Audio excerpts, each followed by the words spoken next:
Go ahead, sir. I'm getting possession of a property today down in downtown area. Old duplex Victorian, looks like somebody went in and did a wonderful job redoing it. It says it's a duplex, and I just discovered there's another little unit down in the basement. Looks like somebody redid that too. It doesn't show, it doesn't state that it's a triplex. Don't tell us where it is. The point is that so we put it up for sale, it's going to be inspected at some point.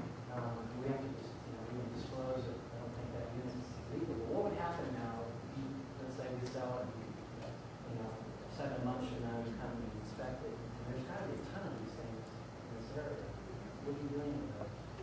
Well, we haven't gone into the Midtown area yet, and I realize there are a lot of them down there. We're working with our new building official, Carl Hafner. We're going to work with him so that both the building department and code enforcement address this issue jointly. Because at times we're going to find space that doesn't meet the intent of the code and is dangerous. And even some, like you're suggesting, maybe it does meet the intent of the code and people have egress to get out, etc. If you want to legitimize that structure, we need a process in planning to identify those, because a lot of these were, in a sense, kind of grandfathered into our tax rolls and our utility database, etc. And so we need to have a policy worked out to deal with this. So again, the Development Service Department will play a big role in legitimizing the unit where we may identify a dangerous condition. One of the things that our inspectors are instructed to do is we're not out there to be code police to try to find work without a permit, illegal structures. But we are there to protect the safety and health and safety. Can I jump in here for a second? Yes. He's with the nice guy group. My side on the housing dangerous buildings, if there's an illegal unit there, it's an illegal unit. Don't care when it was put in. We can work with Development Service to see if they'll grandfather it in, if it's like built in the 20s and nobody's died yet. Other than that, it'll have to be brought up to code, and especially if it's just been remodeled without permit. So just wanted to throw that out there. And his group is not looking for that. No. If they see something dangerous, they'll bring it up. They're not out there identifying illegal units. No. Now, if you have a tenant in there that calls about a problem condition and my side goes in there, then yeah, you got a problem. Yeah.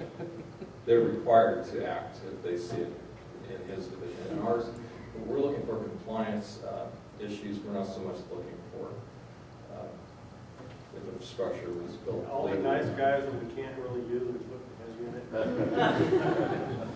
I'm kidding. Yeah. So what we're looking for is egress. That's one of the main things. We don't want people sleeping in rooms that they can't get out of. We don't want water heaters hooked up without a flue. We want to have heat in those units. We just want to make sure it's safe and habitable. Window egress is a big deal to me. Smoke detectors are a big deal to me. So don't put an air conditioner in the window. Yeah, don't put air conditioner in the bedroom window. That's the only window to get out of that bedroom. Or bars. Or bars, that you can't release. Go ahead, sir. I brought this up before when one of your people who was staff was at one of our meetings, and I just want to reiterate that question again. You give us a 30-day compliance to what compliance you use with violation. Let's say, like for instance, I've got those city sites out there where in a lot of cases they require a permit plus architect, engineer, plans, the whole nine yards to take care of something. When I brought that question up to the last gentleman, I said, would it be easy to go through your department to get this thing compliant within the 30 days versus going through the, let's say, the planning department, which is going to take us, 2 months to get plans and everything else you need to get this enforcement code up to code type thing. And he had basically said, go through you guys first, and if you red flag it, go through you to get it compliant, and instead of going through the bureaucracy or the other stuff. What's your take on that? Well, let's go back to the Citrus Heights part. That's the county. Yeah, this is. That's So Sorry, I'm city. just bringing up just the understanding of the policy of architecting and planning and what you guys might require on a code violation that you might need to see something engineered to correct it before you rebuild it. Yeah, like, does no park have a design review? Some areas have design reviews. Okay. I just want to make sure we're not getting specific No, about no, no, another no, I'm jurisdiction. just bringing up the concept. If we find violations that require engineering and plans and historic preservation to take a look at the design of the house, we would grant an extension of time, as long as there was an open application within those 30 days and you're diligently working forward to make those repairs or to comply. Our department does not review or do the approval of engineering and design. That's done by the planning department.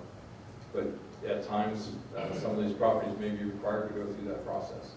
So you said keep in touch with you, and Yes. we're going to stay with it, don't go and apply it because we're not going to 30 days. Absolutely, yes. But it would be better if you know about these things to get it taken care of before we get there. You know, go to development services, get it all taken care of. They won't take care of it. Any problems that you may know of, get that done. Let's say we don't know nothing. They- Oh, okay, well, yeah, that's fine. That's the point. Yeah. Right. That's the point of it. No, But if you need engineering, it's, Yeah, we'll work with you on this, yeah. Yeah, we'll grant an extension of time. Or we will get a little more into the enforcement processes when folks kind of abandon the property. They don't want to work with us. Then what we do is hand it over to Ron's group, and he'll impose the notice and order on the property to get the repairs done. So Yes. is this for city and county or just for the city? Just the city. Yes. Yes. And recently I helped one of my investors with just doing fill out the form that just sent to them, mail. And two questions. One, will you have access, will we have access to those forms in different languages? Because I don't mind helping that, but it's just, something that would be nice so that I don't have to keep running over to their house and using them. So I get busy. And the second question is, on that form I was reading it, it said something that if they are not available, that somebody must live within 30 miles of the city. What's that about? The city council requires that a local contact representative live within 35 miles of City Hall, I believe it is. And that was through negotiations with Federal Housing Association, the Realtors Association, and city staff. And we all agreed that that would be So if the a owner reasonable lives in request. Gulf, the owner lives in Gulf, it's going to be over 35 miles. I don't know, golf's going to be pretty close. Well, what if he lives 36 miles? I think we're going to give an exception. Okay. I was reading that, I was like, oh my gosh. 36 and a half is out.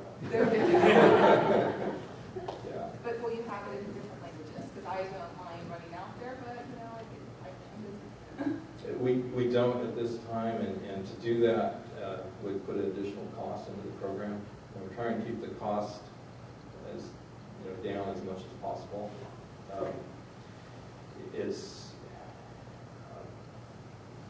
I would just suggest that if they're having a language barrier, they For can Spanish. get an interpreter to help them. Well, that's I appreciate that. So they have the problem solved. Yeah. Well, I do charge $60 an hour, so I was in there, they didn't use my service.